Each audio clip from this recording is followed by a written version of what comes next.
Welcome. Thank you to everyone joining us online and here at the ASU California Center at the historic Herald-Examiner building. With great respect, Zócalo Public Square acknowledges the Yuhaviatum, the first people of this ancestral and unceded territory of Yangna that we now know as downtown Los Angeles. We honor their elders, past and present, and the Yuhaviatum descendants who are part of the Gabrielino Tongva and the Fernandeño Tataviam nations.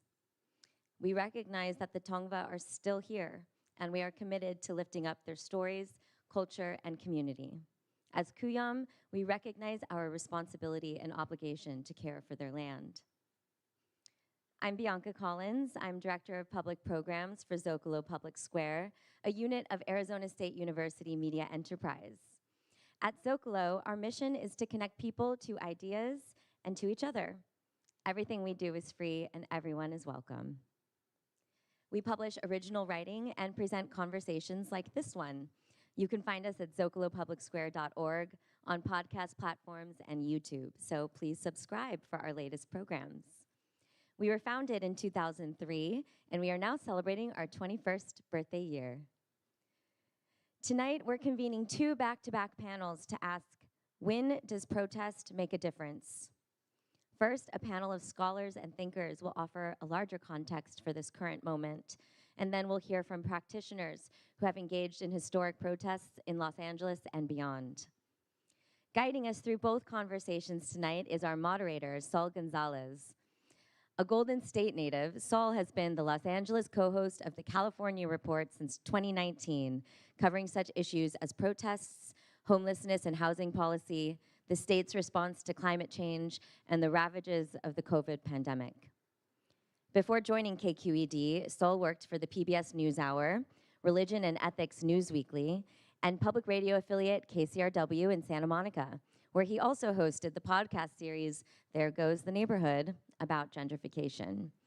For his work, Saul has been honored with several Emmys and is a two-time winner of the LA Press Club's Radio Journalist of the Year award. Over to you, Saul.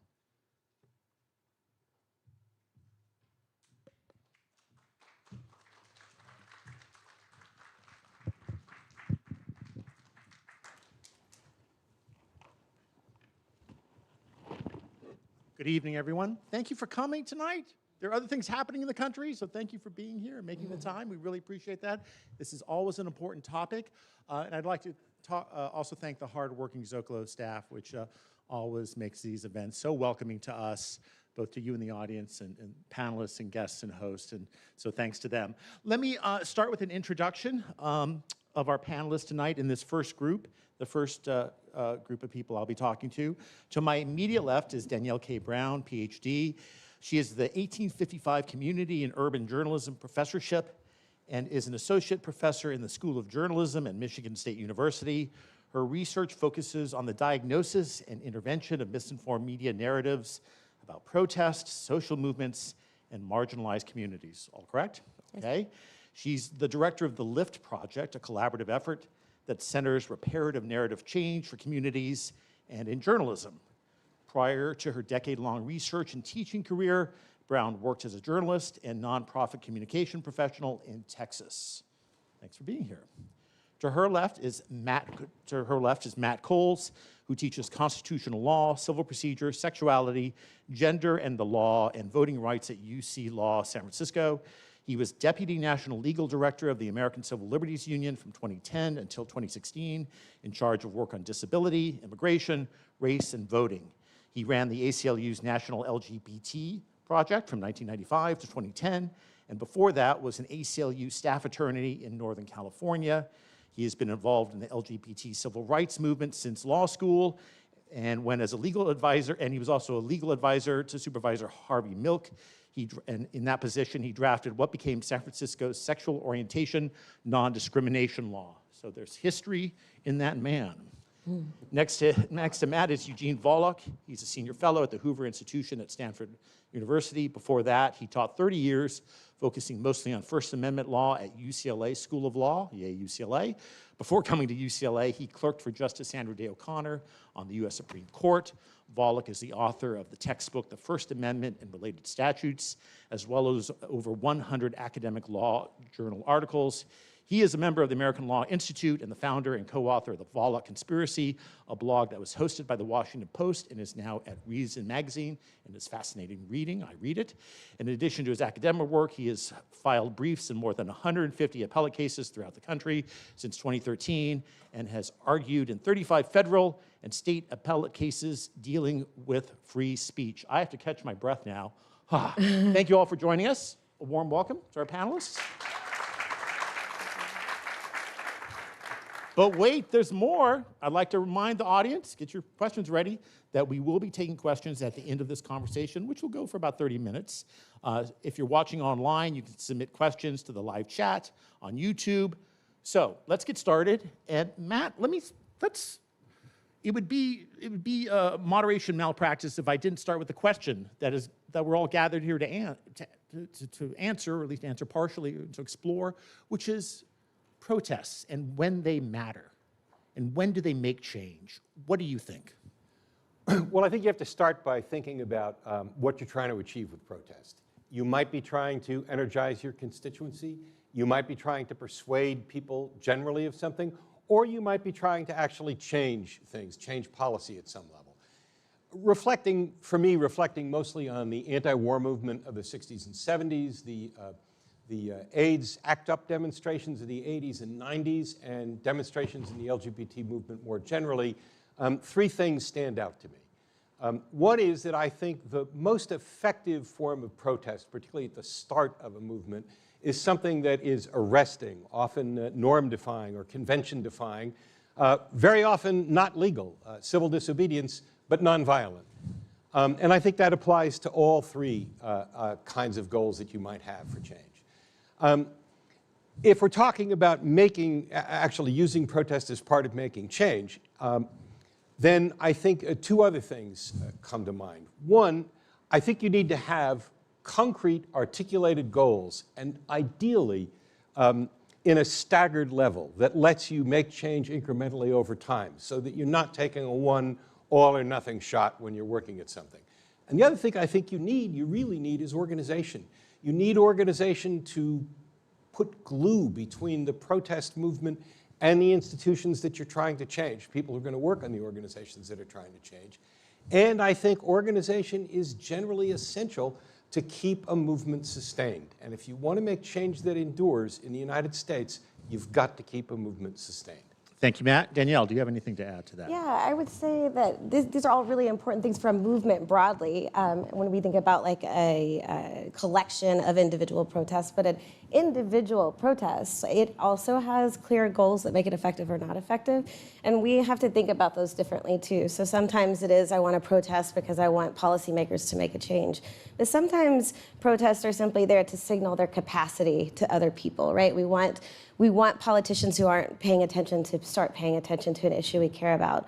Or another goal that we might find is effective is that we just want other people to care, right? And so one of the currencies of effectiveness is the hearts and minds of other people. And so some really effective protests may not achieve much in legislation, but are able to win over public opinion or a group of people and collectively roll into bigger efforts and start the organization process that's so necessary for broader movements. Eugene, you're up to bat.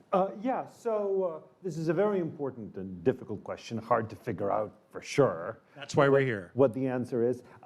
So I think pretty much everybody else on these other two panels, when their experience of protest movements and such has been, and the things they study have been mostly protest movements of the left. I think that's probably pretty fair to say about both of the panels. So I wanted to bring up a successful protest movement of the right. It's not my own, but I feel it's worth thinking about, in part because when we think about these movements, it's always important to realize they're not always going to be things we agree with, right? So that's the anti-abortion movement, right? So in 1973, things looked very dark for the anti-abortion movement. They were facing what they thought was an ongoing genocide of the unborn. May not be the view of most people here, not my personal view, but that was something they felt very strongly about. So they deployed a protest movement that in some respects failed. I mean, I think public attitudes with regard to abortion in the nation as a whole are much more pro-abortion, both pro-abortion and pro-abortion rights today than they were back then. At the same time, they also succeeded, right? They maintained in certain states a political climate of support for anti-abortion legislation, and they helped move national debate to the point where presidents appointed enough justices who are willing to leave this question to the states. Interestingly, I think this all very well fits in with what we've heard about. It worked because it was sustained for 50 years. It worked because it had multiple goals. A lot of anti-abortion protesters will say that their first goal is just to persuade some women not to get abortions. And they tell stories saying, yes, this happened. Not to most of the people I talk to, but enough. And every single one, they say, is a life saved. Now, I think different facets of the movement may be more or less successful. The more confrontational and angry you are, the less likely you are to persuade. And there have certainly been facets of the movement that have been both, including, as with many movements, a portion that has been outright violent and even murderous. That's been true in many movements, including the anti-abortion movement. But they did that. They weren't discouraged by defeats. They harnessed identity group membership that helped them sustain themselves, chiefly religious identity group membership.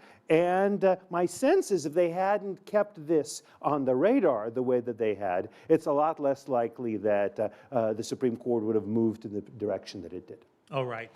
Eugene's talked about his kind of, I guess would be your selection of a protest group that has achieved its goals to some degree. Some of them, not others. But kind of a model protest movement. Matt, do you have, or do you want to answer to that? And do you have one that's an example of like a protest movement that got it right? Well, two things quickly. One, I agree with what Gene said. You know, when I said you could use protest to galvanize your constituency or to persuade people, I think the anti-abortion movement has failed on the second one.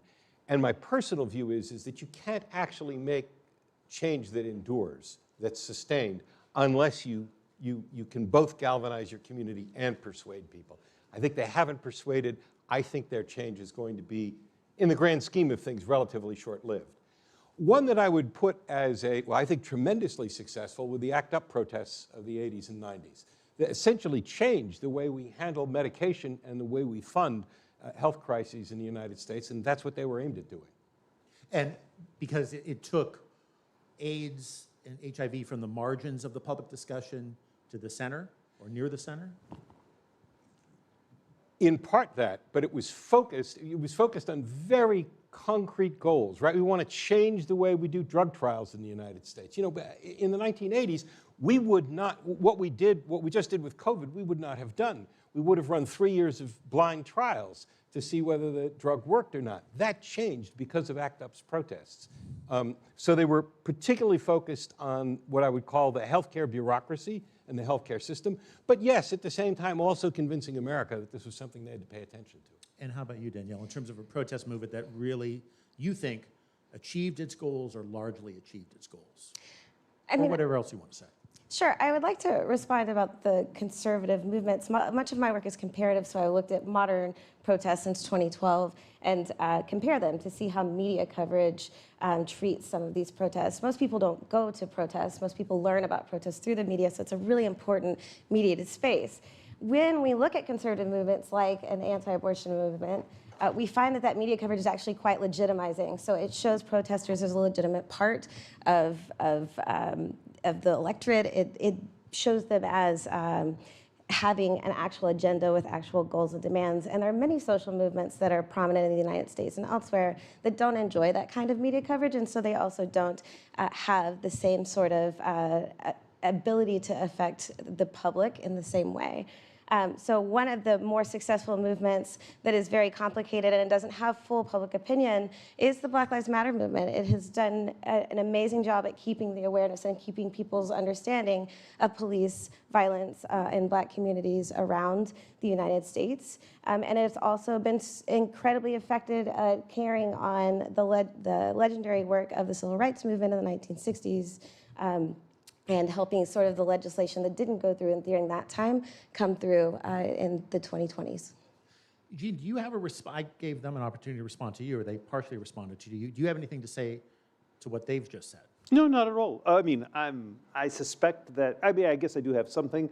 I'm not a student of media accounts. My sense is a lot depends on the media outlet, right? There are probably media outlets that are very friendly to the anti-abortion movement and not to the Black Lives Matter movement, and there are probably media outlets that will say lots of good things about the Black Lives Matter movement, but almost none at all about the anti-abortion movement. So I think the media is a lot of different media outlets, each of which have their own biases, which should not at all surprise us. As an expert on the First Amendment, I personally always think of it in my mind's eye as a street protest as being the ultimate example of our exercising of the First Amendment, along with maybe standing on a soapbox in a park and spouting what you think is the way the world should work. Nobody does. Is that correct? I mean, is that like to you as a First Amendment, is that the most effective use of it? Well, so I'm not actually fundamentally a student of effectiveness of movements, despite the title of the panel. My understanding is I was invited in part because I can tell you what the law is. Doesn't tell you what's successful and what's not. We fooled you. Right. So here's my sense of the matter. Some movements may be successful or not, but they all have to comply with the law or else face both the risk of criminal punishment and the risk of civil liability. So I think it's important to recognize that a great deal of protest is constitutionally protected and a considerable amount is not. So if you're looking at the message, generally speaking, all sorts of messages are protected. The government can't say, we don't approve of this protest because it's a Black Lives Matter protest, or we don't approve of this protest because it's a white supremacist protest, and we're going to ban them. All viewpoints are protected. Pro-abortion, anti-abortion, pro-gay rights, anti-gay rights, anti-racism, pro-racism, all of those are protected. That's a very important thing. It took many decades of litigation to get that principle established.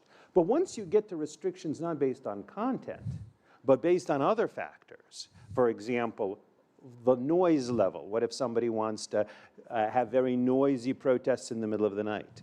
The location. What if somebody wants to have residential picketing outside of people's homes? By the way, something that's been used by the anti-abortion movement as well as various other movements more recently, including the pro-abortion rights movement. What about blocking of highways? It's illegal to block highways. You could go to jail for it. More often you'll be fined for it. But if a protest routinely uses that as a tactic, that is to say, not just a few people happen to do this and the organizers aren't responsible for it, but if it is a deliberate tactic, the organizers could be sued. Now, sometimes the organizers don't have any money, but sometimes they do. If some funder, for example, deliberately gives money to protesters in order to have a protest where he knows what they're going to do is they're going to block a bridge so that people are actually trapped.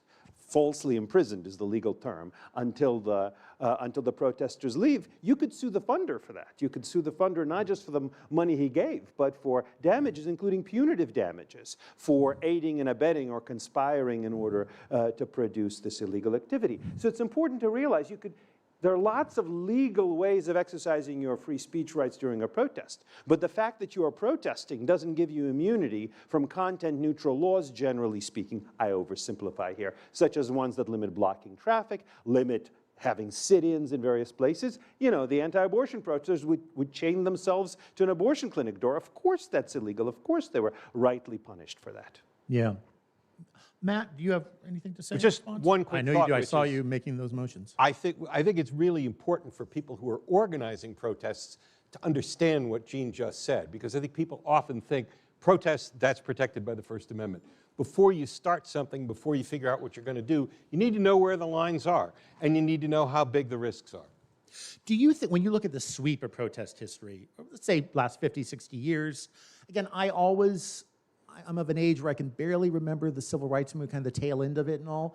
But when you look at the sweep, or go as far back as you wish, do you think generally protest movements are more effective in the here and now than they were in the past, or less effective? In terms of organizing, maybe not reaching their goal, but in terms of organizing, in terms of messaging to the public, in terms of convincing people to come on board, see our side, understand the argument that we're making, do you think protest leaders get that more often than not right now, correctly now, versus the past? I honestly think it ebbs and flows. I think the abolition protests and the protests inside the organized free black community in the United States prior to the Civil War was enormously effective. Helped lead to Lincoln's election. The amendments that are embodied in the Constitution at the end of the Civil War largely came out of that movement. So I think that movement was hugely effective, then ineffective through the 1880s and 1890s for nothing that had to do with the movement, and then the movement pulling itself together again in the 1920s. In the sweep of things, I think you have to say, at least I think, the civil rights movement probably accomplished more than any other movement I can think of, but I don't think of that as a current movement. So I don't think protest today is necessarily more effective than it's been in the past. Danielle? I think it's different, certainly. I think that just as a response to sort of the tactics, I think that the tactics, the way we understand them and think about them, have changed over time. To say something like the civil rights movement used nonviolent tactics, and that's how they got where they were, or that's how they achieved what they were supposed to achieve, would be sort of a simplification of what that meant, because many of the things that they did were illegal. Sitting at the counters were illegal, and so it required civil disobedience. It required illegal activity to be able to make some of these things happen. So I think that what we see now today are bigger protests. They're happening more often. They are happening at a scale we've never seen before. So while they can seem more effective because we see more of them to some degree, they aren't necessarily like advancing the same goals that we were in the past. So it's kind of comparing apples and oranges in some ways. Let me ask you a follow-up, and that is, as someone who studies the intersection between media coverage of protests and protests, I'm a guy, I've been to a lot of protests, 95% of the time as an observer, as someone covering them, immigrant rights issues, labor issues, anti-gun protests, what have you, anti-abortion protests. When it comes to coverage, what is it that what is it that you think reporters and the media get wrong when they go out and they talk about protest movements, other than oversimplification, which of course is just probably always the case? I think it's the very point that was made at the beginning of this conversation. Protests have to make some spectacular entry to get your attention, and reporters cannot get off of it. They struggle to see anything except for the spectacular, whether that's I knitted a vagina hat or there's 1 million people in the streets. Right. Reporters struggle to go beyond that. And so for many protests, you will know about the numbers in the streets, you will know about the chaos that might have started at night. It will all be attached under the umbrella of protest, but you won't know about the intense bureaucratic organizations that are behind helping organize this. You won't know about the sophistication of the demands and agendas that were built that are connected with some of the triggering events that help with this. You won't understand the depth of that when it's most critical to, and that's because reporters are really excited about fire. But honestly, is that the fault of the reporters? I mean, they're by and large, I think, writing what about the things that their readers are going to be interested in. I doubt a really detailed exploration of the thought that went into a protest movement is something that the papers want to print or that readers want to read. So I'm not sure it's the fault of the media. It is definitely a capitalist interest, right? It is.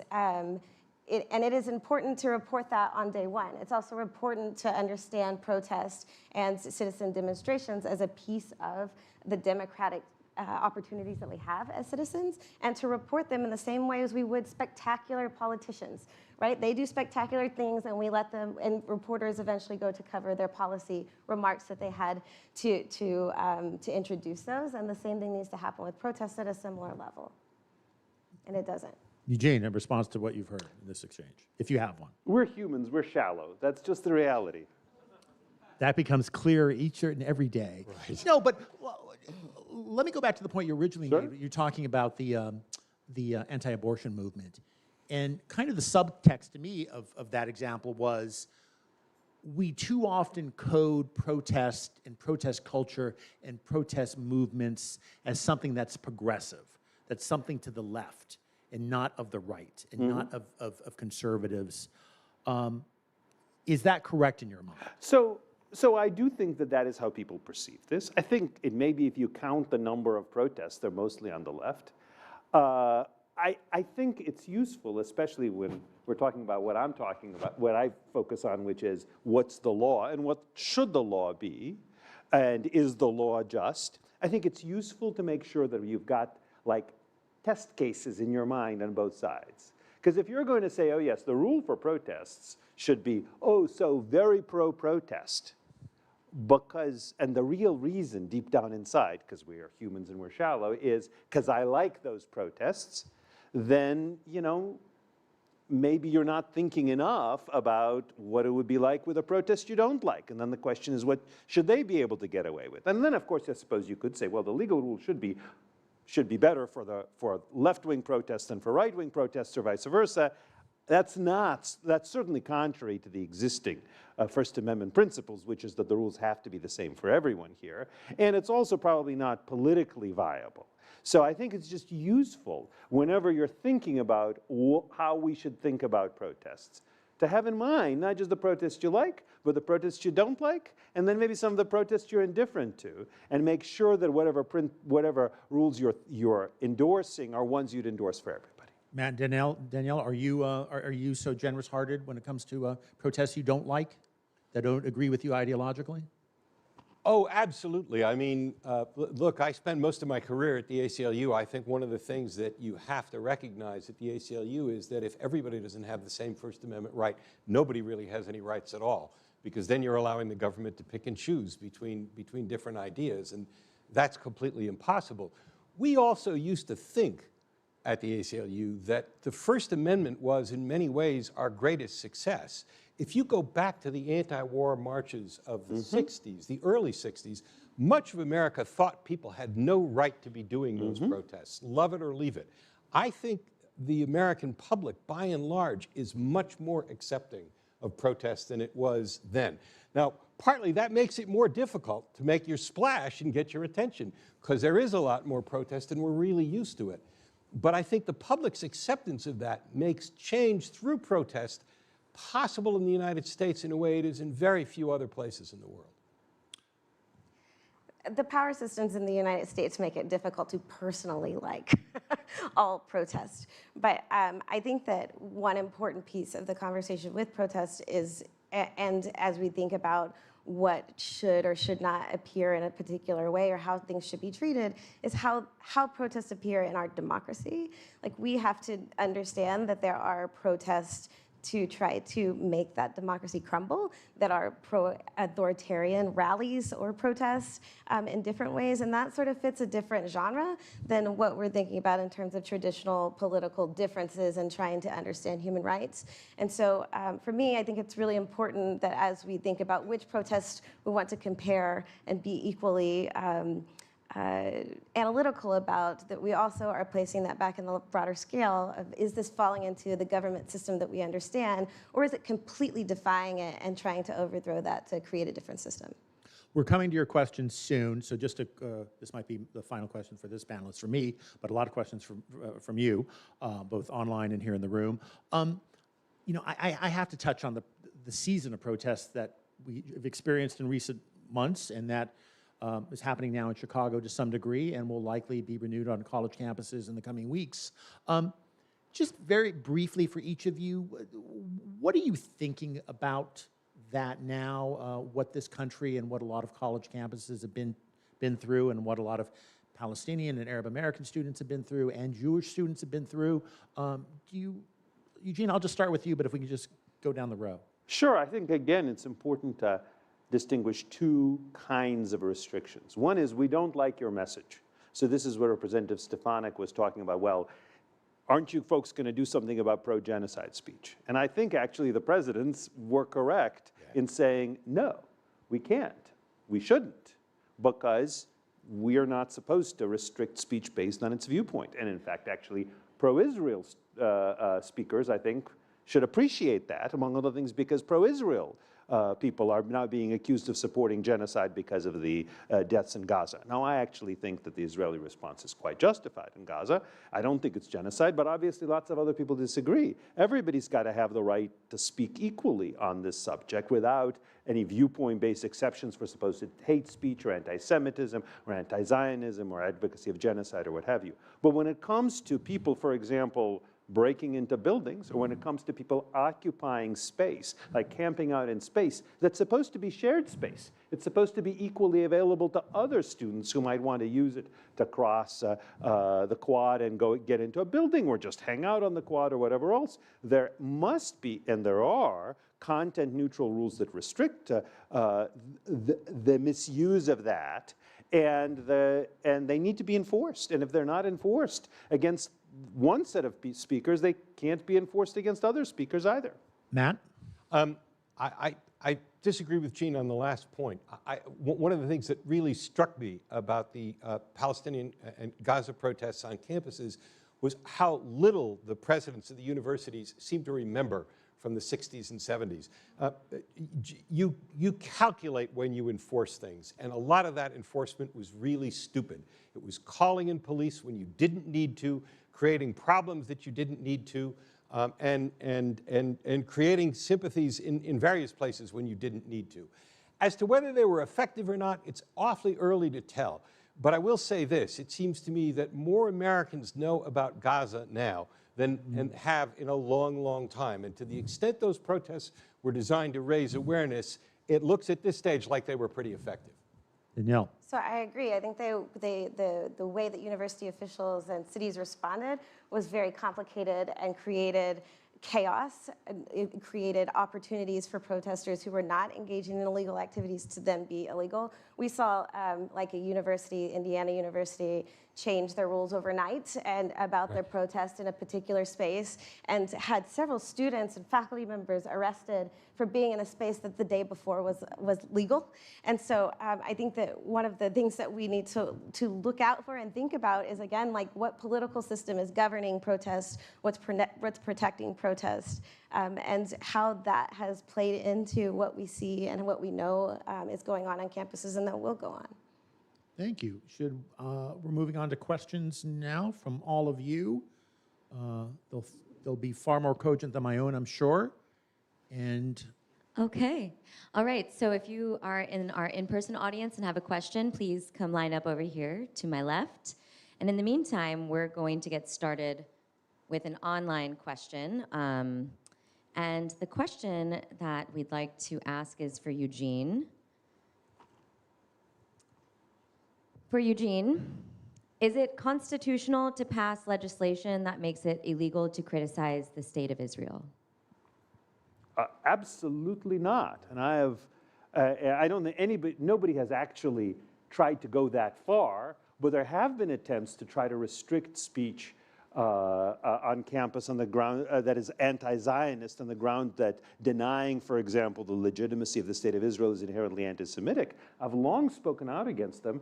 I'm Jewish. I'm a supporter of the state of Israel, but everybody should be entitled to say, no, the state of Israel doesn't deserve to exist. No, the People's Republic of China doesn't deserve to exist as certainly as the regime it does, or even as a single country. Or the United States does. Or the United States. Occasionally I hear people saying, well, it's obviously anti-Semitic because all other ethnic groups are entitled to their own country. Why should Jews be the only ones who aren't? Well, no. The Kurds have been trying to get their own country, you know. Maybe they should. Nobody says that that's something that's off the table. The Basques may want to have their own country. That doesn't mean that they're entitled to it. I think without doubt, any country should be free, people should be free to criticize it. By the way, there have been attempts to try to restrict anti-China speech, anti-PRC speech, on the grounds that supposedly that's racist and anti-ethnically Chinese. I've criticized that as well. All countries and all belief systems should be subject to criticism. all right. Thank you. I think we are moving now to our questions here in the room. Oh, you're holding. Okay. Hey, Katrina here. I have 2 questions. I'm gonna ask them really quickly and succinctly. Yeah. The first one is like, how do you combat the problem of what happens with most protests or big movements where there's a division? Like, there's a thing that we're going after, there's a goal, and then people get distracted because other things, like just like how we vote, like there's other things that take precedence more so. So Occupy is a good example of that, how it became about that, and then it started to become about race and all kinds of other things that didn't matter. And then 2, in this age of so much information out there and quote unquote misinformation, how do you bring people together to actually go after the same goal and trust the information that they're getting? So I would say that the media system has broadened our ability to talk. And so cross-issue solidarity is going to be really important, but it also is going to complicate how easy it is to stay organized. And so we've seen that with many movements where one movement is thinking about one particular issue, and now all of a sudden it's thinking about all of them. That is the case with the movement for Black Lives, for example. What started as a movement that was very focused on police violence is broader and thinks more about human rights in a broad manner to, in one way, be encompassing, but also it's a challenge to honing in one concrete message. And I think that's one that's not necessarily solvable with one key solution, but is certainly something that is one of the challenges that our ability to talk decentralized without the spatial and temporal restrictions we used to have created. I think one way, for your second question about how do you bring people together, I think oftentimes that cross-issue solidarity can be utilized when we see sort of some of these egregious events that continue to happen. People don't protest social movements because ideally they feel like a human right in the past has not been addressed. There continues to be problems. It continues to happen. There continues to be rights that are restricted. There continues to be deaths in the street. There continues to be moments that people can latch onto to refocus and re-energize a movement that needs to be focused in a moment. Matt, do you have anything briefly to add to that? I think you can organize protest and you can set up an organization that's devoted to a fairly general, concrete a goal, and that you should just say that that's what we're here for. But I also think that if you try to do that in a way that says there's only one path to getting there and only one path to getting there that will tolerate, you're not going to be terribly effective. You have to be willing to entertain the notion that human beings have different ideas about how you'll accomplish things and try to create a movement that allows for all of those expressions, but around a general central goal. All right. Thank you. All right, here's our next question. Hi, my name is Laura Pino. I'm an educator in Canoga Park, and I just want to first say I really appreciate the diversity of opinions brought in this panel. It's very encouraging to me to see all of you here and hear your well-rounded responses to all of our questions.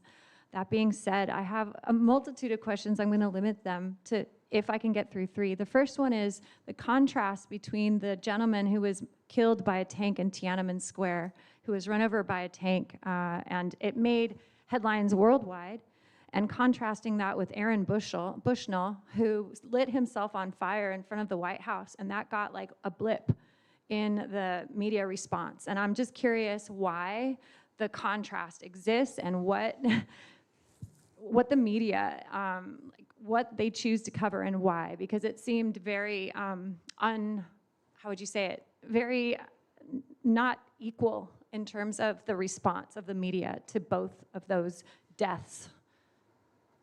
Any of the panelists want to? Well, I don't think. I'm sorry. I don't Go think he was run over by the tank. I think that the attention was because the tank stopped and didn't run over him, if I'm recalling correctly. I think you're right. But the other thing is, Gene said we're superficial, and I think he's right, or shallow may have been the word.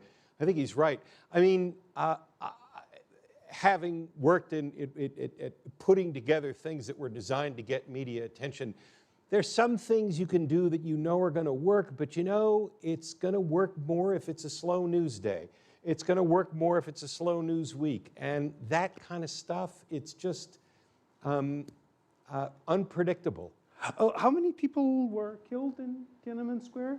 I seem to recall 2,000. I think, yeah, in the several hundreds at least. Yeah, at but the guy least- wasn't run over with a tank. So no, fair enough. But when you've got something where several hundred people, and again, maybe even more, get killed, and some guy who just decides as a protest to kill himself, nobody forced him to do that, it seems to me that it does make sense that we'd focus more on an attempt through mass killing to suppress a protest versus just somebody who decided to kill himself and the government says, you know, that's not going to persuade us to change our position.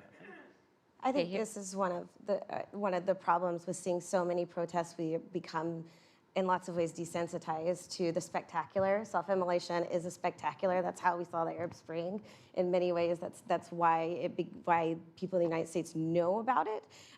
But when you see it over and over and over again, sometimes you have to up the ante in lots of ways. So while I agree, it does matter on the news day, and it does matter that it's connected with other people, and it does matter that he was a solo individual. It also matters that, like, people didn't continue talking about it at an egregious amount online forever and ever and ever. There wasn't a huge movement that it was connected to.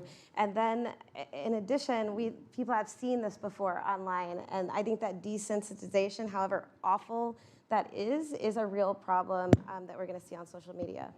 Okay, we're going to let her get to one more question, but not two more. Matt, or Dr. Cole, I really appreciated how you started your introduction saying that you needed a really arresting, like startling moment or impetus for a protest, and many times those were illegal. I'm curious what advice you would give to the pro-Palestinian protesters on college university campuses for this future semester. I know they're planning on organizing and continuing these protests. What advice would you give so they see success in their goals? Well, I'm not a protest organizer. That's the next panel, and they may be able to answer that question better than we. The one piece of advice I would give them is get a good legal advisor so that you know the consequences of the different things that you plan to do, and you take them on consciously. You don't find yourself in jail unexpectedly. And one other thing to keep in mind is, you know, when university students interfere with the functioning of the university campus, they're facing not just jail, they're facing, perfectly understandably, university discipline, where the university says, look, you have your agenda, that's fine, but you interfered with the learning of lots of your classmates. And again, maybe you say, okay, fine, I get expelled, you know, worse things have happened. Perfectly plausible position. But it's worth keeping in mind that there are legitimate reasons why universities might punish those who are interfering with classwork, with people getting to class. And there are not legitimate reasons that they could do that as well. Yeah, sure. My advice to protesters would be to really think about what demands and agendas are there and how they can be diversified. So I know that divestment is a big piece of what the university students are focused on, and it is of the more radical sort of suggestions and demands that are in there. But we know some of the most successful ways to change the public policy and to change public hearts and minds is to have like a sort of smorgasbord of demands out there that sort of some are moderate, like can you at least try this, and some are outrageous or radical, and can you blow the whole thing up, right? And then there's ways for people in these official positions to make some movement, even if they're not able to achieve the core goal. Okay, this is the last question we have time for. Hi, folks. Thanks for the panel. Been amazing. My name's Stephen K, and I'm a legal tech startup founder here in LA. And I really believe in the power of music. And my understanding is music played a critical role in past movements. And I've been to a lot of anti-war protests the last few years. I've noticed I haven't seen or heard much music. And I wonder if y'all have any thoughts or insights on that. Well, you're going to hear a lot more, is what I think. So about 2 months ago, when certain events were, maybe a month ago, when certain events were coming to the fore, I started playing with, I forget what it's called, Suno maybe, this AI music generator. It's amazing. You give it a prompt, it writes the lyrics, it composes the music, performs the music, sings the lyrics. So I put together this little thing about how my grandpa Joe is getting old and he's You know, we need to take his car keys away. And it came up with this fabulous little song. It came up with a line, Grandpa Joe, it's time to go. And, you know, I ultimately thought it's probably not worth releasing into the wild. Among other things, I think that is best done, would have been best done, as it was ultimately in a different form by Democrats, speaking to the issues of the Democratic Party. But I think that actually the very fact that it has become so easy to produce music, no, maybe I'm wrong. I'm surprised there hasn't been more. But I think there's going to be a lot more. Now, not all of it is going to be there at the protests. Some of it may be on YouTube. Some of it may be kind of vying to go viral. But I think the easier it is to create music and increasingly create videos as well using AI technology, the more of it we're going to see. Take that, Bob Dylan. Okay. AI to the rescue. Matt, you had something to say? I would just say, find the next Bob Dylan. Or that, yeah, that sounds good. Is easier, quicker, and cheaper.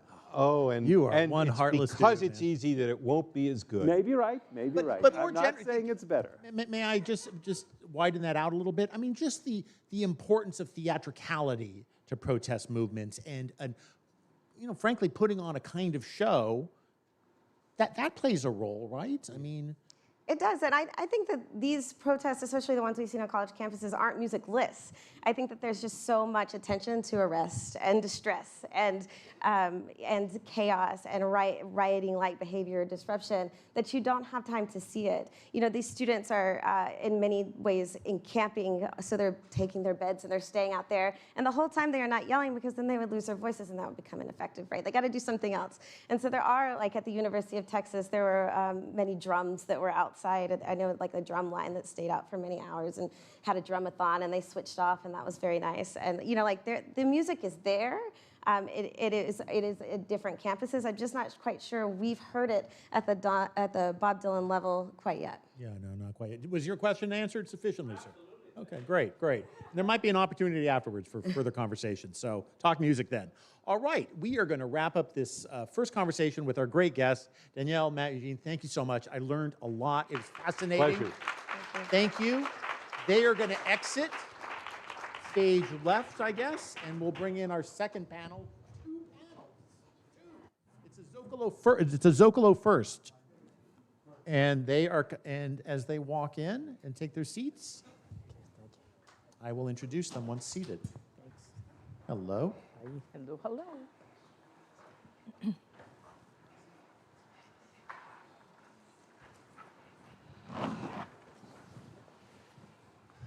Hello, thank you for being here. And let me introduce our second panel. And sorry to be reading out of these cards, but they have so much, they each have long resumes that I have to honor, so apologies for that.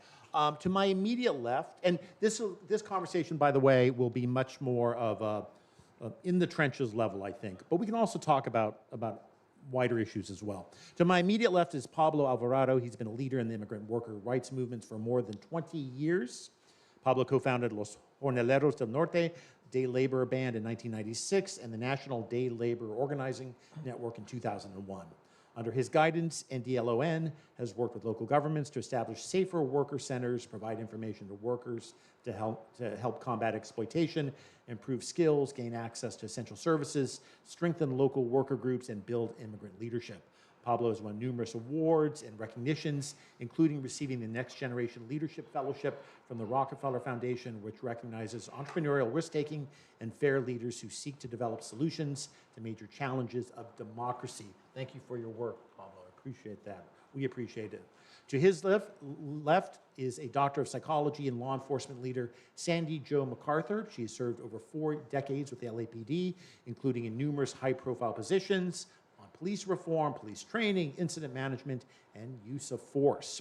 She retired from the LAPD in 2015 after attaining the rank of assistant chief and continues to serve as a reserve officer. In 2020, she and a team of policing experts wrote the after-action report for the city of LA examining LAPD's response to the demonstrations and the aftermath of the George Floyd murder. Sandy Jo is also an associate professor at Pepperdine University. Thank you for your service to the city, and thank you for being here. Thank you. And then to her left is Victor Narro. He's been involved with the immigrant rights and labor movement for 40 years. He's a project director for the UCLA Labor Center and core faculty for the UCLA Department of Labor Studies, where he teaches classes that focus on immigrant rights, social justice, and the labor movement. Prior to joining the Labor Center, Victor was co-executive director of Sweatshop Watch and the Workers' Rights Project Director for the Coalition for Humane Immigrant Rights of Los Angeles, or CHIRLA. Over the years, Victor has worked with the immigrant rights and labor movements on major immigrant worker policy and organizing campaigns. Thank you for your work, sir. Thank you. Thank you all for joining us. Victor, let me start with you. First off, do you have a reaction? You heard the kind of the more the academic voices, not that you aren't an academic yourself, but any reaction to just what you heard in the first conversation, the first go-around? Well, a couple of reactions. One is, a lot of my labor studies students were leaders at the protests, and some of my law students were also involved as legal observers. And in the 1980s, I was part of the student movement against divestment from South Africa. We were trying to dismantle the apartheid government, and it took 10 years, but there was a strong student movement. And the chancellor UC Berkeley, I think, led the best example. She negotiated with the students right from the beginning. She actually visited the students at the encampment. And there you had a resolution that was amicable. They came to agreements. UCLA was the opposite, and other UC campuses. They shifted directly, quickly to enforcement. I mean, you had 4 enforcement agencies that cracked down hard on the students at UCLA. You had the LAPD, CHP, the Sheriff's Department, and UCLA Police. And it's a different outcome. And I think, since 9/11, the budgets of police department has skyrocketed in this country. We've become a national security surveillance state in many ways. And I think some of that is playing itself out in the major crackdown against the students. The second thing I want to respond to is the effectiveness of these protests. I work closely with the labor movement. I can tell you the last 2 years, the labor movement in Los Angeles and throughout the country has been reinvigorated with major activities, strikes, protests, unionization campaigns are happening everywhere. Protests have become a very effective tool of the labor movement. It's been very successful here in Los Angeles and throughout the country. Pablo, how do you feel about, say, the labor movement protest culture right now and organizing work that's happening right now in 2024? How do you feel about the health of it and the effectiveness of it? Well, I work with immigrant workers, and of course, I see what's happening, for example, with the workers at Starbucks and Amazon. And of course, when you see workers coming together and demanding better wages and working conditions, that's good for everybody. That's the way I see it. But of course, in our case, and I'm not a scholar or a historian or a lawyer, I'm a protester. So you know more. Well, I like to push the envelope. I have a legal team in my organization, and they tell me what to do. I usually disobey them. Of course. Because mark of great leadership. Exactly, because protest makes sense when it's disruptive. And protest makes sense when those who are marginalized and are suffering an injustice, inequities, indignities, they come together and they say, no, it's enough, and I'm gonna fight back, So that's when protest, in my view, makes sense. And in our case, one of the issues that we face is wage theft. Every day, hundreds of thousands of workers in this country are hired, and employers fail to pay their wages. And in California, for instance, when an employer fails to pay the wages of a worker, the worker has the option to go to the labor commissioner.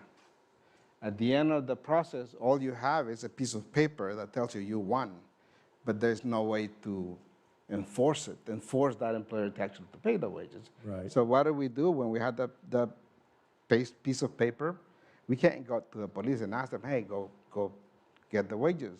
So what we do is we protest outside the business establishment or homes, even in residential areas, and we denounce those employers. And every time that we do it, they pay because they don't like it. I want to come back to that in the second round of questioning. Sandy Jo, let me come to you as somebody with such a deep experience, kind of looking at this from another perspective in law enforcement and deep experience in law enforcement. What to you is a good, a well-policed protest? And by well-policed, I don't mean, trampling on people's First Amendment rights. I don't mean that at all. I mean when it comes to keeping protesters safe, counter-protesters safe, the city around them, keeping law enforcement safe. What are the necessary ingredients there? Well, there's several ingredients, and the panel previously talked about how important organization is with protests, and that is actually very, very helpful. I get to call Victor a good friend. We've been on opposite sides of the lines, let's put it that way, but through horrible mistakes that the police department, our Los Angeles Police Department made, we forged some really incredibly good relationships with organizers. And so for us on the one of the things that really helps on the policing side is to understand who is the organizer. It is more difficult today when you have these sort of impromptu social media protests that pop up. And what you're seeing with some of the protests today is it's like I don't see a Victor in the crowd. I don't see a Pablo in the crowd, so it's harder for us. What does that mean? Like that means that there's not a leader. There's multiple people out there doing things, and it's fine, except that, and one of the other ingredients is that we stay out of the way. We protect their fundamental, constitutional right to assemble, to petition the government, to freedom of speech, but our job is about safety. And so in many cases, it's easy for us to sort of, what I say, stay out of the way. I don't mean not be there in the event, because we have to protect the protesters, sometimes from counter-protesters. I mean, that's the problem that we sometimes run into, is where is that sweet spot where we let both sides do their thing, but as they get closer, a lot of times what I see is we're sometimes too late to get in, and then it goes sideways really fast, because everybody, including the officers, they're hyped up. They're on when the anti-protesters come in. I always say they're hijacked. Our brains are like going crazy, and so you've got the original group that was coming, the anti-group that was coming. We maybe decided, let's wait a little bit and see how it goes, and then we get to the point where now the cops are hyped up, and that is a perfect storm. So one of the things that's really important is officers really, through experience and training and working with organizers, understand at what point do they engage, and it can't be too late. If it's too late, there's too much going on, and if it's too early, then we create the storm. So you really, really have to understand the dynamic of the psychology, what I call the psychology of crowd management, is really understanding what's happening for people and how important it is for us we have to be neutral, we have to protect everybody's right to protest, but we also have to keep them safe.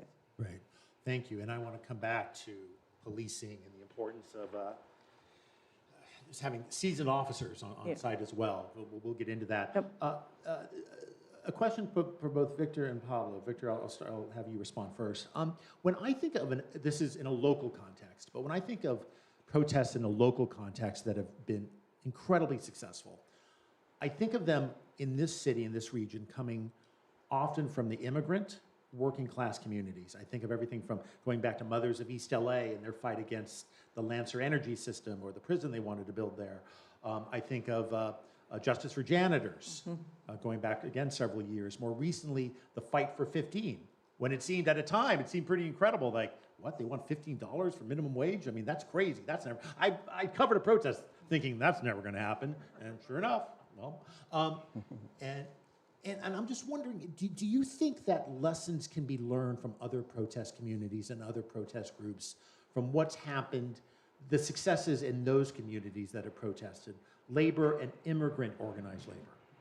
Well, I think the labor movement has used protests very effectively, especially like here, more recently, like the Hotel Workers Unite, HOA Local 11, they've been winning major contract in the tourism industry and the hotel industry. You know, they use marches strategically. They do rolling strikes. They do pickets, unfair labor practice, mobilizing. They do it within the context. So the National Labor Relations Act governs like the restrictions on labor activities in this country, but they do it often in the context of the First Amendment.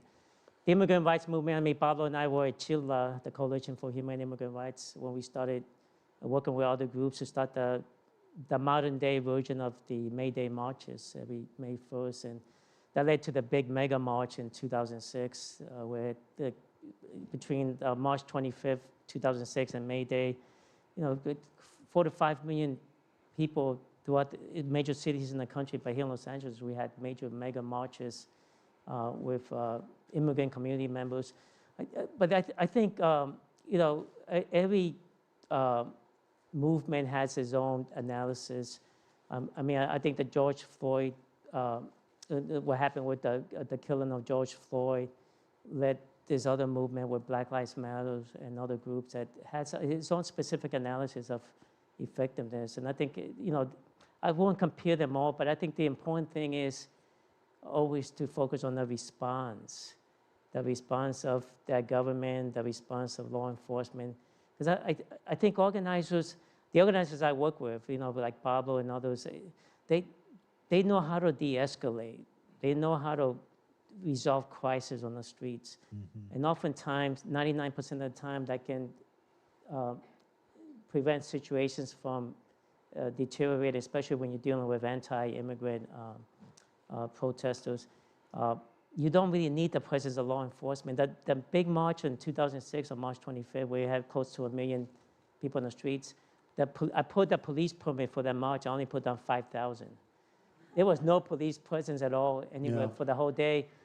Peaceful, no incidents at all. We were there, we were just hiding. Yeah.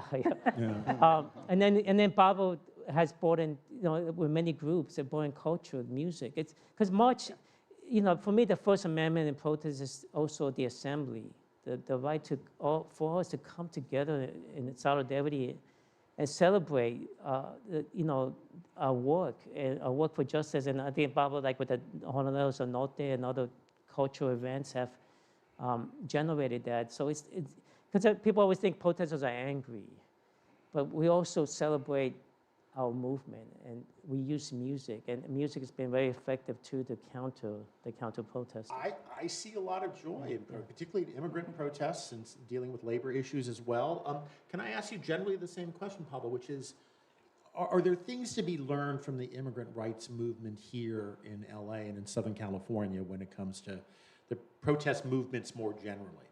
That in terms of clarity, in terms of having a goal that's obtainable, and that often seems the case to me, like, we want $15 an hour, and we're gonna start with that, and then we're gonna talk about going higher than that. We don't want this thing built in our neighborhood in East LA or Boyle Heights. We want better working conditions and pay for janitors. Is there something, I consider those all successes, is there something that others could learn from that? Well, I think that, I mean, there are all kinds of protests. And oftentimes, when you have a campaign, you think about escalating. And if you have clear demands, you escalate little by little. And there are moments when you just need to denounce the immorality of a policy. And that requires something different. I would give you an example. When Trump was separating the families, the children from their mothers, a lot of like the liberal class in this community, in this country, came out and denounced it. Then President Biden comes in, and he keeps doing some of the same, and all of those people disappeared. You know? So how do we denounce that immoralities? And what we've done is, and that's a hypocrisy. What we've done is we bring together the families of those people who are incarcerated, and we bring serenade, we do a serenade, and we bring music to those people who are incarcerated. And we've done that throughout the country. So there's been moments when we have to call just the immorality, but there are moments when we have to challenge the policies. And I can tell you that President Obama was it's actually the president that has deported more people in the history of the country. And nobody was saying anything. In Los Angeles was actually the testing ground for new powers that the federal government granted to local police. And what we did is, as we were fighting the anti-immigration law in Arizona, we said, well, we have to create something that's different than Arizona.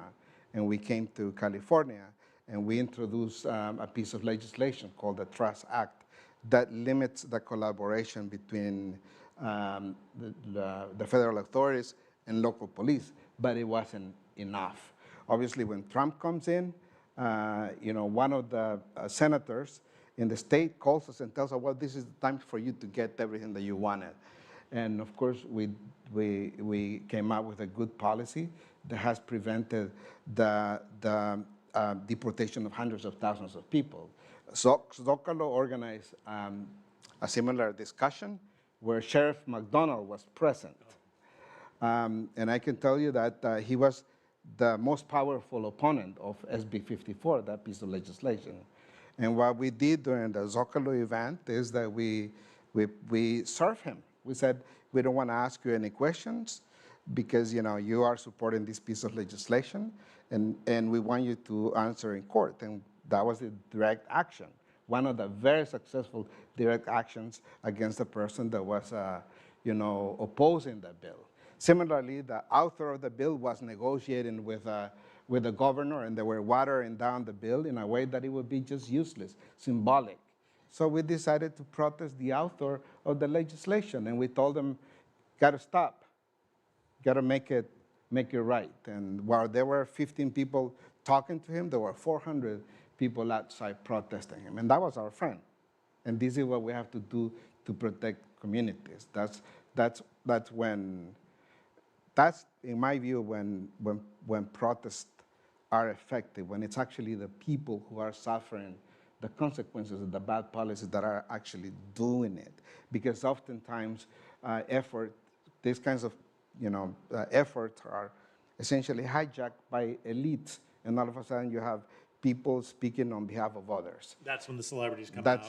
That's exactly. The federal building in West LA. And to me, that's not what makes an effective protest. Let's see if we can come back to that and further discussion about that. But Sandy Jo, let me turn to you. I've been to protests where I have seen officers comport themselves incredibly well. When people have been yelling in their face every insult imaginable, they've kept their cool, they've kept their, they've been rock solid.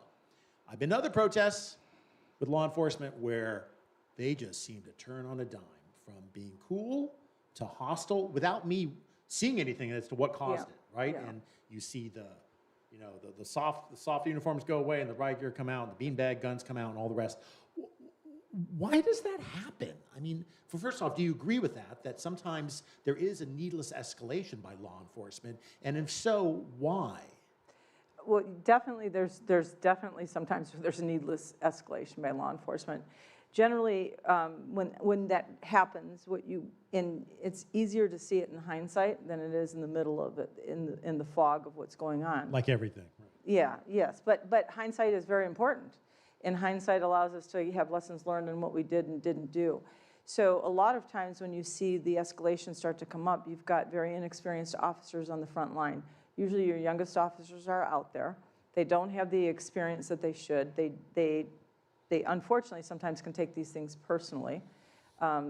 If you're not doing regular, and it's very important to do regular training on this topic for officers and putting them into actual scenario type training where they actually feel it. You can't do a PowerPoint and expect anybody to be able to take a bottle or something like that. a plastic bottle of water, okay. And then it's always rocks and bottles, you know, and then the reality is you're looking at it and one plastic bottle ignited it because they were so hyped up. So what's so critically important in these kinds of scenarios is, one, to make sure that we have no choice, we have young officers, but make sure you have seasoned supervisors out there that are pulling them back. The other thing that a lot of times agencies have a tendency to do is to be, to your point, we were present because we always knew he gave us 5,000 and we knew it was going to be 50. We knew Victor, we were too good of friends with Victor. But we were there, we were prepared if we needed to do something, but we are out of sight, out of mind, and it prevents us from escalating.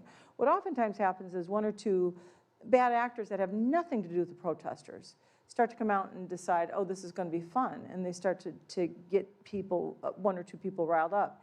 And unfortunately, that can trigger sometimes the officers if they're not really very well trained.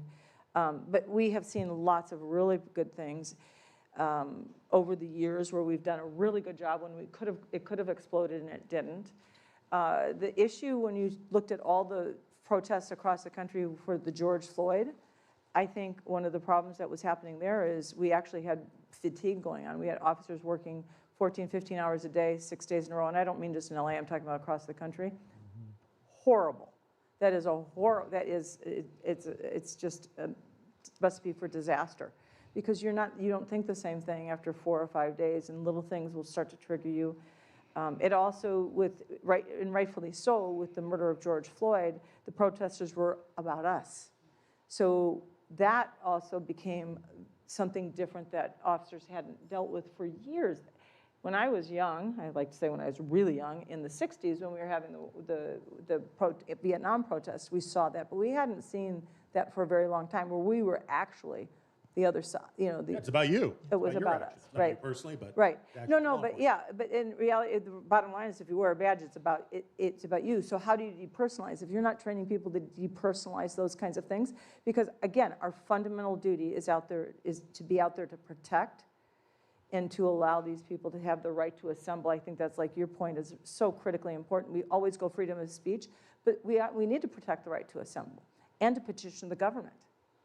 And I personally, go back into the question that you guys asked for both panels, is I think protests are very powerful, even sometimes the ones that start to get a little bit out of hand. What concerns me always is when it goes from, I have no problem with people as long as they don't bring violence into it. And that doesn't mean someone's not going to chain themselves to a door, as you brought up earlier, or something like that. That's fine. It's when the violence starts to come in, it becomes very, very hard for police to manage, and it becomes very hard for people who are in the leadership positions to manage. And I'll end because I can talk too much. I don't mean to do that. Can I add to this? So I think, yeah. in answer to this question also puts the burden on the lawmakers.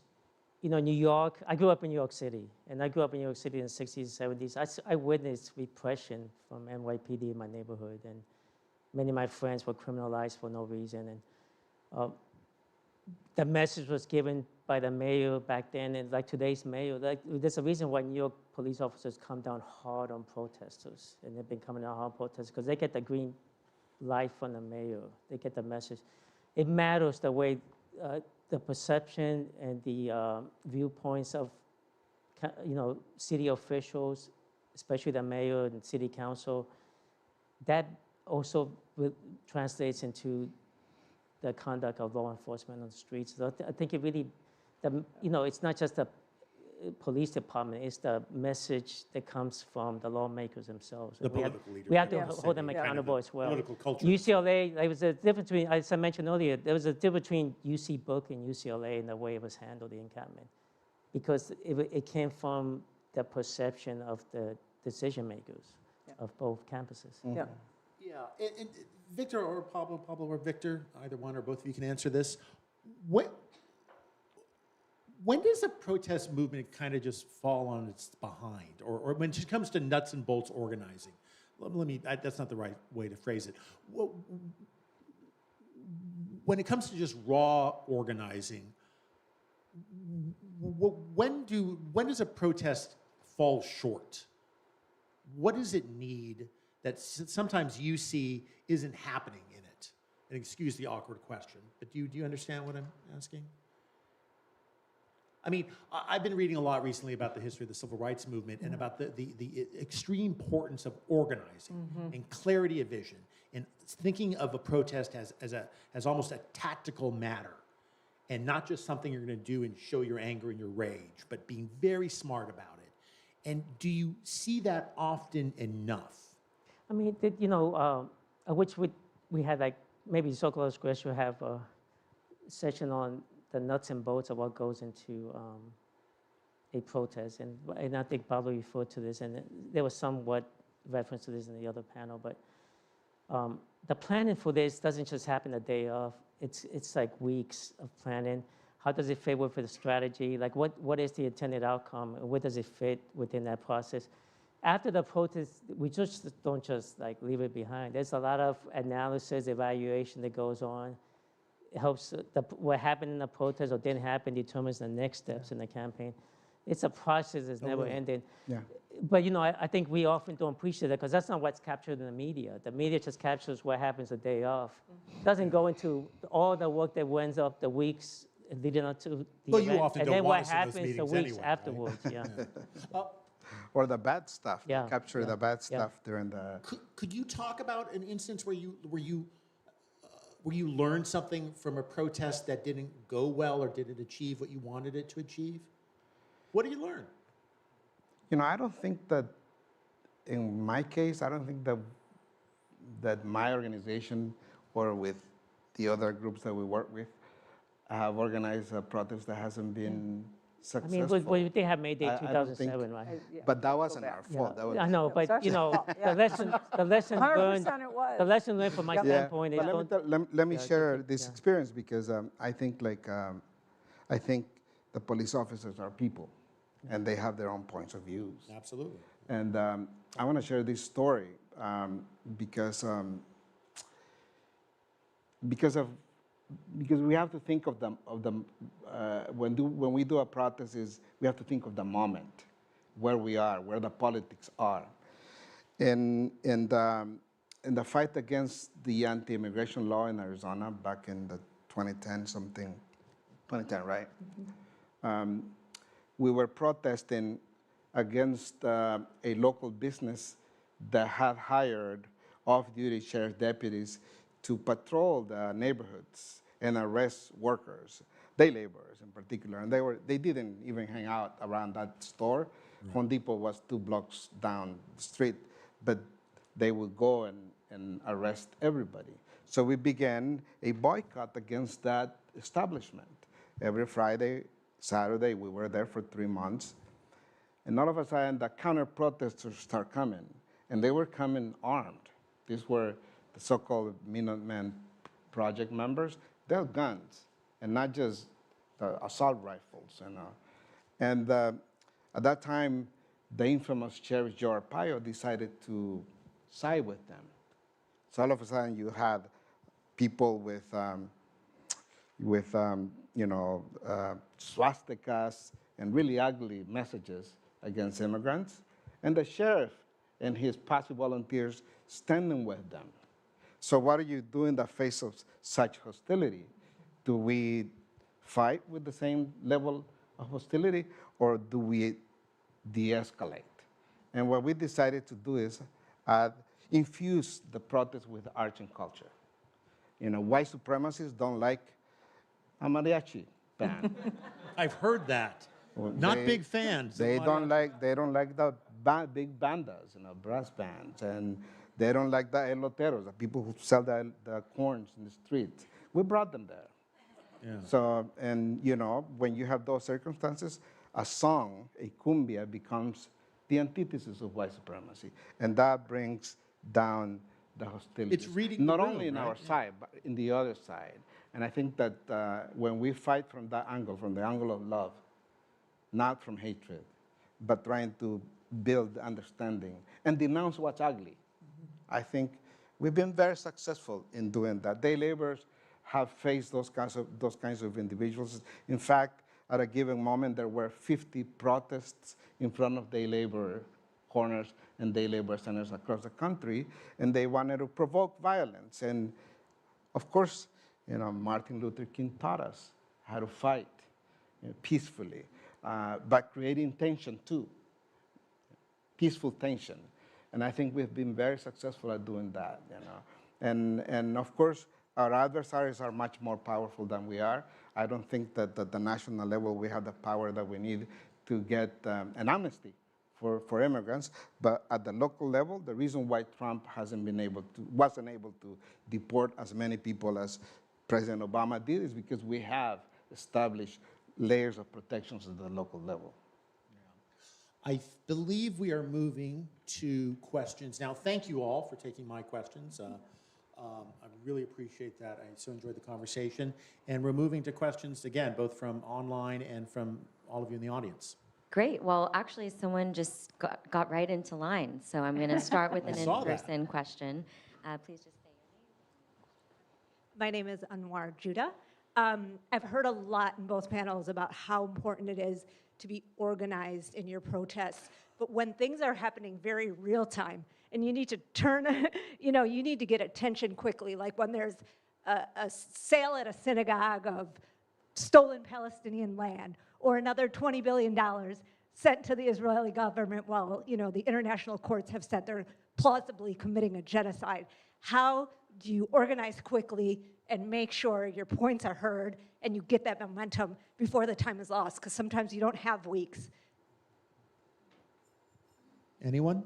I mean, I think this is where, unlike like 15 or 20 years ago when they had to be all done by, face-to-face meeting and phone calls, this is where digital social media has been very helpful, because I think people have that capacity today to turn out quickly, and an event is going to happen quickly. And mobilizing, this is what I think has really benefited the work of protesting and organizing. It's been the use of digital media to have that kind of quick turnaround capacity to mobilize quickly. It's never the perfect scenario, right? Because it has to happen quickly. But I think unlike 20 years ago, it's easier to assemble activists together at a particular point in a quick turnaround timeline to protest or to engage in some kind of action against something that they're standing up against versus 20 years ago. Was your question answered? Sure. Okay. Hi, Katrina again. Hello. I have two questions. That seems to be my number. The first is just briefly bullet points of the A's, B's, and C's of putting together an effective movement and protest. And the second one just has to do more so with back in the day when we had protests and movements, the thing that really pushed the needle was the fact that we made demands, but with consequences. So we had boycotts, we had strikes, we did things where the corporations or other people suffered mainly from their pockets. Now I think most of what we observe are keyboard warriors. And when we go to protests, we see that a lot of people are there to just have, Instagram photos and things. We don't have a lot of people who are willing to really go through the trenches. So how do you when we are in such an age where people just don't want to willingly give up their comforts for the greater good, how do you rally that? I think that's so interesting. That's a great question. Anyone in terms of, again, the question is about kind of these keyboard protesters, people who protest virtually, and is that any kind of substitute for going to the streets? I don't like digital protest. You don't like digital protest. There's nothing more powerful, I think, than physically holding up that protest sign, that picket sign, or that banner together in physical presence. And I think that's what we accomplish more effective change. And we can use digital media, digital protesting, but how it feeds into that physical coming together. It requires a lot of work because it's coalition building, it's trust. We create a lot of values within the coalition. Make sure we go into that protest with the same process of agreements of what we want to get out of it. If there's civil disobedience, we do a whole training on that to make sure that it's done the right way. Digital then plays into it, but I think there's nothing more. I think you can never go wrong if you get activists together in solidarity and you make their message heard. You take over the streets, the public forum. That kind of discomfort to get a message out there, I think, is much more effective than digital. But then the digital can advance it. You can use it to advance it. Weirdly, I have a thought on this because I've been, at city council and things like that. Sometimes you have a lot of people that agree with your message but don't want to go out there. They want to stay home and do their thing. But if you can get even a small group of people to go to city council, to go to Sacramento, to go to the police commission, any of those kinds of things, they can have a very loud voice on the topic. And sometimes that'll inspire others. But again, it's sort of your right to petition the government, right? And that's one of the pieces that sometimes is missed in the bigger protests, is like, get into the city council meetings, get into those. I mean, I don't mean to, I'm not a protest organizer, but that's how I would be looking at it. And then the other component, because the protests that were so successful here in Los Angeles, they had incredibly great organizers. And like, you could get a zillion people, I get that, but today is a different dynamic. So maybe if you could start to focus on some leadership that is willing to get 20 people at a city council can make a lot of noise. I mean, in my view, digital advocacy, it's a tool, and we use it. And it's good that we use it to amplify the voices, the protests of the protesters. There are things that you have to always have in mind when you do a protest. The timing is important, the objectives, the goals, the tactic that you're going to use, how far you're going to push it, because we do push the envelope, and you need to have a tactical team as well to determine where things might go wrong, and then you intervene, and then that's how you get a successful protest, and then you debrief and you learn, and you for the next time, then you're better prepared. Okay. Thank you. Here's our next question. It's Laura again. One question this time. Pablo, I was really encouraged by your mariachi story, the use of music. It reminded me of the March of the Great Return in Gaza in 2018, which was a very nonviolent protest with a lot of music and celebration, and then they were gunned down. 200 Palestinians were killed, 60 children. What do you do when nonviolent protest is met with murderous violence? What then? What do people do in that situation? And what advice would you give if you found yourself in a situation where your nonviolence was met with murderous force? Well, I'm Salvadorian, so I did live a civil war, and I did what you're describing happened to us, and people respond in different ways. There are people who, in the face of such violence, they respond the same way. And that's why there was a civil war. That's why there was an armed struggle. Others decided to fight in a different manner. So I don't have a particular advice on what to do, but definitely denouncing the violence is whomever is the perpetrator is the first thing that you do. All right, here's our next question. My name is Bela, and I was just wondering, in regards to the presidency, and you were talking about Obama versus Trump in terms of immigration rights and deportation that occurred, I was wondering what your feelings were, especially for Pablo, in terms of the upcoming election, and whether you think that will have a significant impact on the immigration situation and like the rights of people that are here in the United States and deportation and all of those aspects. Well, we're preparing for the worst case scenario across the country. We're holding assemblies, popular migrant assemblies, and getting people ready for the worst, because we want to take the language that's being used against immigrants serious, and that we're invaders, that we're animals, that we're terrorists, that we come from mental institutions. You see the language, but we also hear the threats that one person is saying, one candidate is saying that he is going to build the biggest detention centers in the country and carry out the largest, deportation operations that the country has ever seen. So we want to take that in a serious way, and we're preparing communities to support each other in the face of such threats. And the good thing is that we're not alone. There are a lot of U.S. citizens, and in fact, many migrant families are mixed status families. We have people who have DACA, TPS, you have U.S. citizens. So it's the family that's coming together, and we are going to put up a fight. And we're definitely taking the threat in a serious way.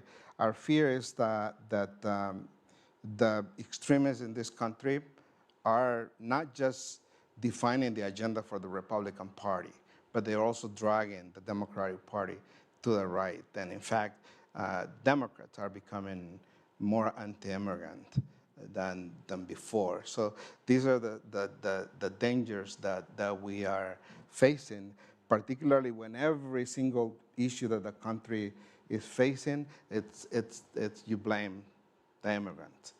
So I don't have the answer for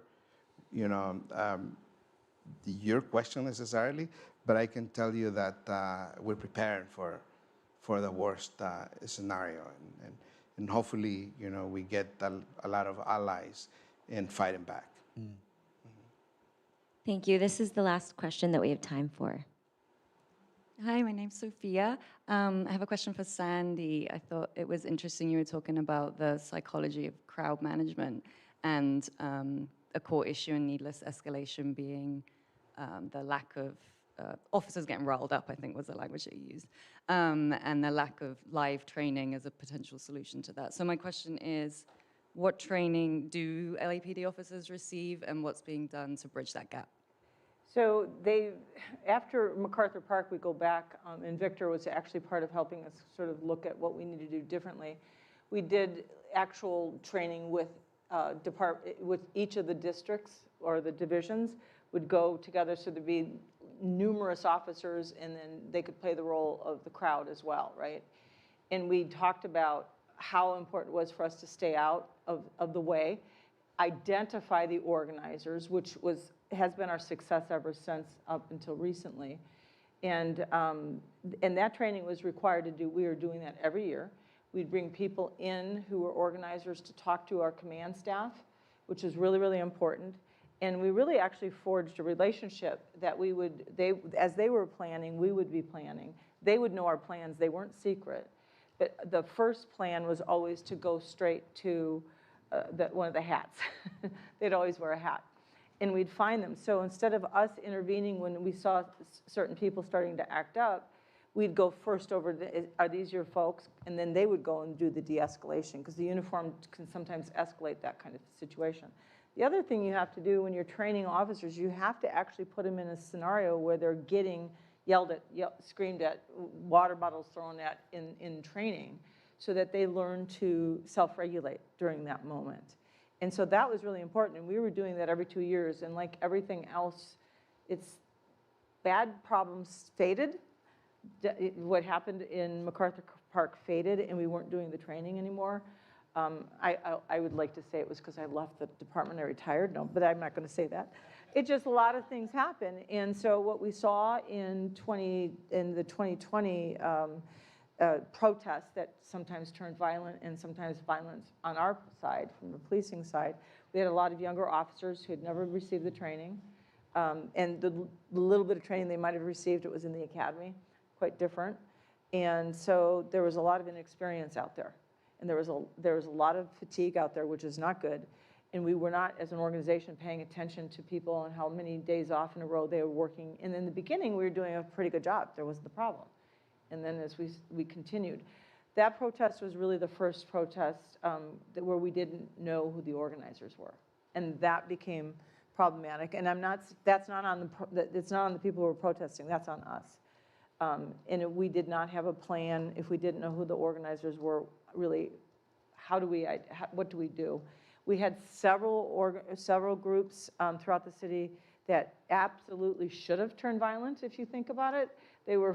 I go to the west side, they were literally forced away at Culver City, told you can't enter our city. They marched through LA and they get to Santa Monica and they are turned back at Santa Monica. This was a very angry crowd. Santa Monica said, nope, you're not coming into our city. And the command officers over there did an amazing job. They kept their guys out of the way and they just let the protesters do what they needed to do. And if they had not done that, and those guys, the two commanders that were involved in that, the captains, had a lot of time on and had a lot of experience under the belt.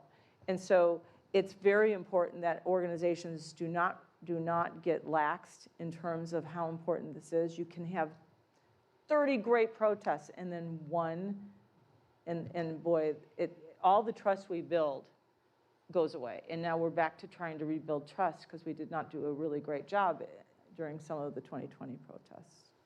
I hope that answered your question. That was fascinating. Thank you so much. And thank you all, Pablo, Sandy, Victor, for such an interesting conversation. We could talk here for another hour or two or three or more, if only we had the time. I also want to thank Zócalo Public Square for presenting this program. You'll be able to find a summary of this program on Zócalo's website in the coming days, as well as interviews with all the panelists. I saw them doing those interviews before we came on. I'd also like to thank the panelists that were here in the first group.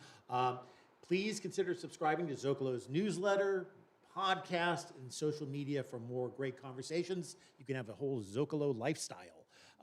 We invite our in-person audience to continue the conversation and get more questions answered at our reception. There are going to be light beverages and bites to eat, and I'm sure it's all delicious. Thank you again, all of you, for coming here, and thank our panelists. Could you give them a big round of applause, please?